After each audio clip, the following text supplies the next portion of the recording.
Shalom, salam bahagia buat kita semua.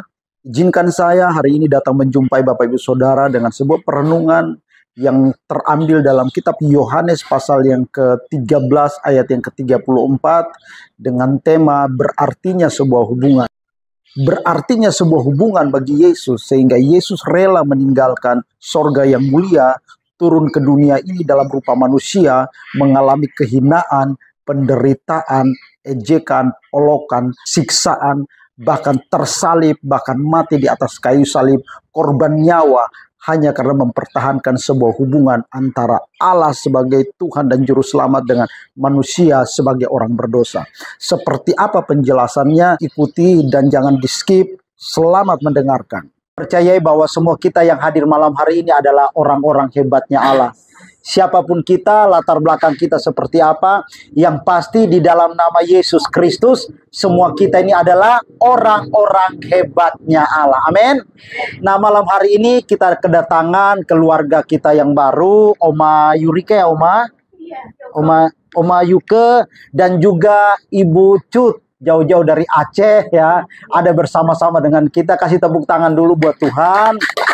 Ya, jadi perlu teman-teman ketahui bahwa Ibu Cut ini latar belakang masih dari kampung sebelah ya, agama kampung sebelah, tetapi buat dia nggak masalah karena agama itu tidak menjamin seseorang untuk mendapatkan keselamatan ya, tetapi percaya Tuhan itu adalah jaminan keselamatan buat kita. Dan buat saya sendiri ya, dan juga Kak Franky, Kak Eli, Kak Rama ya, siapapun yang bersama-sama dengan kita semua ini adalah keluarga. Nah, kalau kita keluarga ya, kita nggak pantas untuk kita saling menjelek-jelekan satu dengan yang lain, saling menjatuhkan atau saling merobohkan, karena itu sama sekali tidak diinginkan oleh Tuhan. Amin.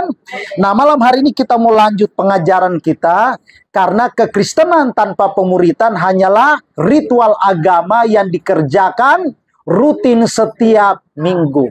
Jadi kita nggak mau kalau kita ini hanya sekedar beragama Kristen.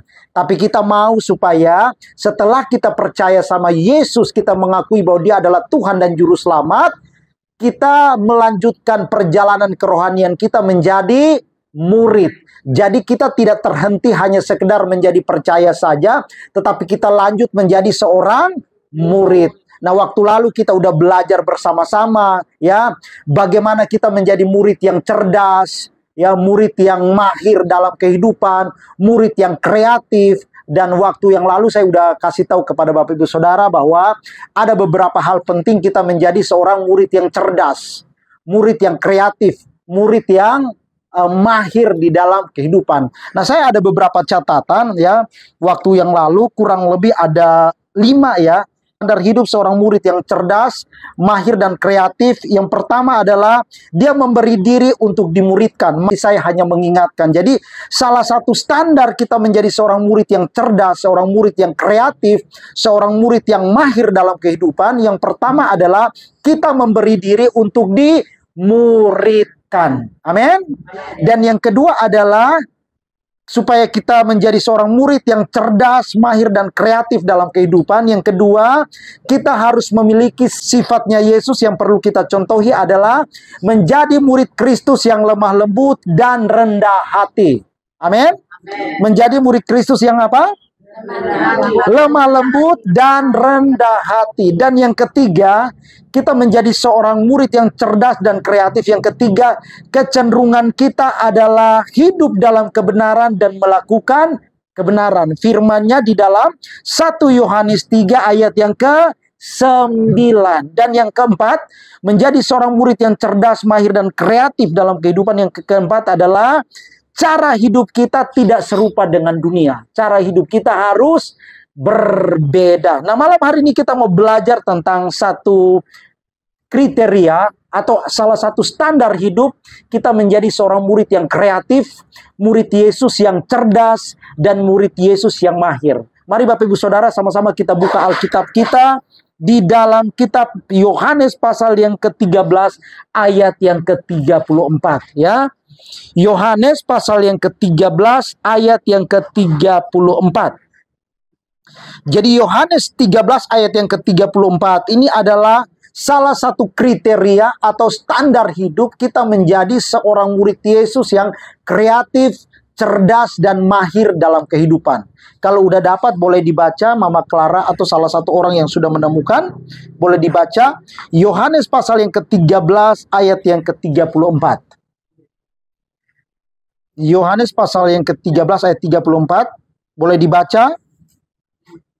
Aku memberikan perintah baru kepada kamu, yaitu supaya kamu saling mengasihi.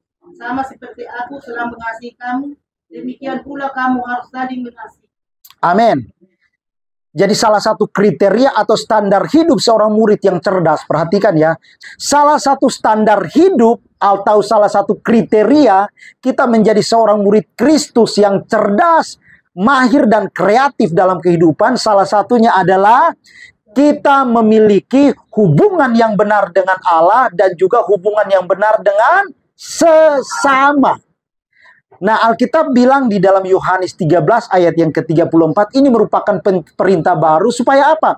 Kita ini semua saling mengasihi. Sama-sama bilang saling mengasihi. Nah, bagaimana kita dikenali atau bagaimana orang mengetahui bahwa kita ini memiliki hubungan yang benar dengan Allah? Ukurannya adalah kita juga memiliki hubungan yang benar dengan sesama. Nah, kalau kita ngaku-ngakunya bahwa kita ini memiliki hubungan yang benar dengan Allah, tetapi kerjaan kita adalah mencemooh orang lain, menghujat orang lain, menghakimi orang lain, ya, merugikan orang lain, itu menandakan bahwa kita tidak memiliki hubungan yang benar dengan Allah. Yang ada ya mungkin kita bangun hubungan yang salah dengan sesuatu yang tidak benar. Karena orang yang memiliki hubungan yang benar dengan Allah, otomatis dia juga memiliki hubungan yang benar dengan sesama. Dia memiliki hubungan yang baik dengan sesama. Memotivasi orang lain supaya semakin bertumbuh dan bertumbuh baik di dalam Tuhan. Memotivasi seseorang untuk terdorong untuk datang beribadah kepada Allah. Bukan menghalangi orang untuk datang beribadah kepada Allah. Jadi kalau kita ngaku-ngakunya kita memiliki hubungan yang benar dengan Allah, hubungan yang baik dengan Allah, tetapi kita menghambat orang lain, menghalangi orang lain untuk bertumbuh dalam pengenalan yang benar akan Allah, berarti ada yang salah dengan hubungan kita. Ada yang salah dengan apa? Ada yang salah dengan hubungan kita. Berarti begini, bertahun-tahun kita menjadi orang Kristen, tetapi kita salah dalam membangun hubungan dengan Tuhan. Kenapa? Karena buat Tuhan membangun hubungan itu sangatlah berharga, sangatlah berarti. Perhatikan ya, Yesus Kristus yang kita percaya sebagai Tuhan dan Juru Selamat, sebagai Allah, hanya karena sebuah hubungan, dia rela tinggalkan sorga yang mulia, turun ke dunia ini, korban nyawanya untuk selamatkan kita orang berdosa. Nah, pertanyaan kalian sederhana. Kenapa Yesus tinggalkan sorga yang mulia, turun ke dunia ini, korbankan nyawanya untuk kita orang berdosa? Kenapa? Kenapa? Karena sebuah hubungan. Karena hubungan. Karena Yesus itu tidak mau mengalami keterpisahan dengan makhluk ciptaannya, dengan umat ciptaannya. Kalau seumpamanya di dunia ini penghuninya hanya binatang dan hewan dan tumbuh-tumbuhan, ya Yesus nggak akan pernah turun ke dunia ini korban nyawa. Ya kan? Karena penghuni bumi ini, penghuni dunia ini, salah satu makhluk ciptaan Tuhan yang paling mulia dari semua makhluk ciptaan yang ada di bumi ini adalah manusia. Makanya waktu manusia jatuh ke dalam dosa, Yesus tidak mau kehilangan manusia. Karena manusia ini adalah makhluk ciptaan Tuhan yang paling mulia. Yes, Allah menciptakan hewan, Allah menciptakan binatang, tidak serupa segambar dengan Allah. Tetapi manusia, kenapa manusia menjadi makhluk yang mulia? Karena manusia diciptakan serupa segambar dengan Allah. Karena itu Allah rindu memiliki hubungan yang akrab, hubungan persahabatan dengan manusia. Makanya dia rela tinggalkan sorga yang mulia, dia turun ke dunia ini hanya untuk mempertahankan hubungannya dengan manusia yang berdosa ini. Coba bayangin ya. Hanya karena hubungan, Allah yang mulia tinggalkan sorga yang mulia, datang ke dunia ini, mati dengan tujuan untuk apa? Dengan tujuan untuk apa? Selamatkan kita orang berdosa. Jadi kita harus pahami, kita harus sadari bahwa hanya karena sebuah hubungan, Yesus tinggalkan sorga. Nah, hari-hari ini banyak orang Kristen ngakunya percaya Tuhan, ngakunya percaya Yesus, tetapi gampang banget merusak hubungan. Gampang banget merusak apa? Gampang banget merusak hubungan. Dia nggak peduli hubungan mau rusak kek, yang penting egonya terpenuhi. Yang penting kepentingan dagingnya terpenuhi. Beda sama Yesus. Makanya Yesus mau ngajarkan kita, para murid-murid Kristus, yuk kita belajar untuk memiliki salah satu kriteria sifat yang dimiliki oleh Allah. Allah rela tinggalkan sorga yang mulia, turun ke dunia ini hanya untuk mati. Karena apa? Mempertahankan sebuah hubungan. Amin. Hari-hari ini banyak banget rumah tangga, suami istri yang gampang cerai, gampang pisah. Ya, kenapa? Karena mereka tidak terlalu menganggap penting bahwa hubungan itu merupakan sesuatu yang berharga, sesuatu yang penting. Makanya Alkitab mengajarkan buat kita orang-orang percaya, pernikahan buat orang Kristen itu cuman sekali seumur hidup. Karena itu bicara tentang hubungan. Itu bicara tentang hubungan. Yesus sendiri turun ke dunia tujuannya hanya untuk mati. Dia adalah Allah, dia adalah Tuhan. Ya, logikanya justru dia turun ke dunia ini tujuannya untuk apa? Untuk apa? Ya untuk dilayani, ya kan? Karena kita ini makhluk ciptaannya. Dia turun ke dunia ini sepantasnya dia dilayani. Tapi terbalik yang Yesus lakukan.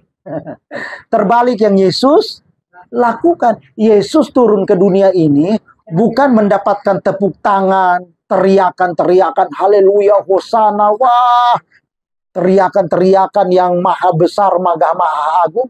Tetapi justru Yesus turun ke dunia ini menjadi hamba dan melayani dengan tujuan untuk apa? Tujuannya mati. Sama-sama bilang tujuannya mati. Yesus saja berani mati karena sebuah hubungan. Perhatikan ya, Yesus saja berani mati karena sebuah hubungan. Nah, kalau kita murid Kristus, kita pun juga harus memiliki prinsip atau sifat yang sama seperti yang Yesus miliki. Jadi malam hari ini kita belajar supaya kita menjadi murid Kristus yang memiliki kriteria, ya, standar hidup murid yang cerdas, murid yang kreatif. Ya, kita harus memiliki hubungan yang benar dengan Allah dan hubungan yang benar dengan sesama. Nah, saya akan tutup dengan hal ini. Perhatikan ya, saya akan tutup dengan hal ini. Iblis itu tidak suka kalau kita murid Kristus itu memiliki hubungan yang benar dengan Allah dan juga memiliki hubungan yang benar dengan sesama. Sekali lagi ya, saya ulangi ini. Iblis tidak suka kita memiliki hubungan yang benar dengan Allah dan memiliki hubungan yang benar dengan sesama. Iblis nggak suka. Makanya iblis itu merusak hubungan dengan cara apa? Iblis itu merusak hubungan dengan cara provokator, intimidasi, melalui apa? Perkataan orang yang ada di sekitar kita dan perbuatan orang yang ada di sekitar kita. Nah, itu cara kerjanya siapa? Cara kerjanya iblis. Kenapa iblis berusaha untuk merusak hubungan? Kenapa? Karena iblis gak suka, iblis gak senang kalau manusia itu memiliki hubungan yang benar dengan Allah dan hubungan yang benar dengan sesama. Iblis gak suka, iblis gak mau. Makanya iblis intimidasi, iblis teror, iblis provokator dengan apa? Perkataan dan perbuatan orang-orang yang ada di sekitar kita. Nah, kalau kita terluka dan kita kecewa dengan perbuatan dan perkataan orang-orang yang ada di sekitar kita, itu tandanya bahwa, ya, itu tandanya bahwa orang buang sampah, ya, kita terima sampah itu, kita nggak buang. Perhatikan ya, orang buang sampah, jangan kita terima. orang buang sesuatu yang tidak baik terhadap kita, orang lukai dan kecewakan kita, ya, jangan kita simpan. Sama-sama bilang jangan kita simpan. Perbuatan dan perkataan orang itu kan sampah. Perbuatan dan perkataan orang yang tidak baik, tidak mengenakan hati dan perasaan kita. Kira-kira itu hal yang benar atau sampah? Itu sampah. Nah, kalau kita simpan sampah itu, kita nggak mau mengampuni dan memaafkan. Ya, kalau kita nggak mau mengampuni dan memaafkan, itu tandanya bahwa kita simpan sampah itu. Akhirnya lama-lama sampah itu akan berulat. Lama-lama sampah itu akan membusuk, berulat, dan jadi racun. Banyak orang yang kena kanker hari-hari ini. Karena apa? Karena simpan kesalahan orang, simpan perkataan orang yang tidak berkenan, simpan perbuatan orang yang melukai, itu jadi sampah. Jadi malam hari ini saya titip pesan buat Bapak Ibu Saudara, jangan simpan sampah. Amin. Amin. Ya, orang yang mengecewakan kita dengan perkataan dan perbuatan, itu tandanya bahwa dia sedang memberikan sampah buat kita. Nah, kalau dia kasih sampah ya jangan sambut. Amin. Nah, kalau dia kasih sampah, kita simpan, kita dendam, kita marah, kita emosi, kita mau balas, itu tandanya bahwa kita sambut sampah itu. Kita sambut sampah itu, dan kita timbun di mana? Kita timbun di dalam hati. Sampah itu kita nggak buang, tetapi kita simpan, kita timbun di dalam hati. Lama-lama sampah itu membusuk jadi racun dan jadi penyakit yang mematikan. Makanya Alkitab bilang apa? Hati yang gembira adalah obat yang manjur. Semangat yang patah mengeringkan tulang. Kali lagi saya ingatin, iblis itu paling tidak suka kalau kita memiliki hubungan yang benar dengan Allah dan hubungan yang benar dengan sesama. Makanya iblis itu berusaha dengan berjuta cara untuk menghancurkan setiap hubungan. Hubungan rumah tangga, hubungan suami dengan istri, hubungan orang tua dengan anak, hubungan tetangga dengan tetangga. Iblis berusaha untuk merusak semua hubungan melalui apa? Perkataan dan perbuatan. Ingat ya Bapak Ibu Saudara, teman-teman semuanya, iblis memakai perkataan dan perbuatan untuk apa? Berusaha, sama-sama bilang berusaha. Berusaha merusak hubungan kita. Nah, kalau hubungan kita sudah rusak dengan sesama, otomatis hubungan kita dengan Allah pun juga rusak. Makanya Alkitab bilang begini dengan bahasa sederhananya, kalau kamu mau datang kepada saya, selesaikan dulu masalahmu dengan sesama. Jangan kamu datang kepada saya atau jangan kamu datang kepada Allah ya tanpa menyelesaikan dendam amarahmu terhadap sesama. Jangan. Nanti kalau kita belum selesaikan ibadah kita, doa-doa kita akan menjadi sia-sia. Amin. Jadi mulai dari sekarang belajarlah untuk perbaiki hubunganmu. Kalau kita nggak sanggup untuk memaafkan dan mengampuni orang itu, ya udah cukup di rumah. Tuhan, saya nggak mampu mengampuni orang itu, Tuhan. Tuhan, saya nggak sanggup mengampuni orang itu, tapi tolong mampukan saya, maafkan saya supaya saya mengampuni orang itu. Saya memaafkan orang itu. Supaya apa? Waktu saya mengingat kesalahan orang itu, saya sudah tidak terganggu lagi. Ya, saya sudah tidak terganggu. Kenapa? Karena saya sudah memaafkan dan sudah mengampuni. Nah, waktu kita ingat orang itu mengecewakan dan melukai kita, terus kita terganggu, belum bisa kita terganggu dan pengennya mau dendam, pengennya marah, itu tandanya bahwa kita masih simpan sampah itu. Jadi saya udah nggak terpengaruh. Makanya ada suara yang bilang, itu Kak Alexi dan keluarganya kena karma. Saya sudah tidak terganggu. Karena saya sudah apa? Saya sudah mengampuni, sudah memaafkan.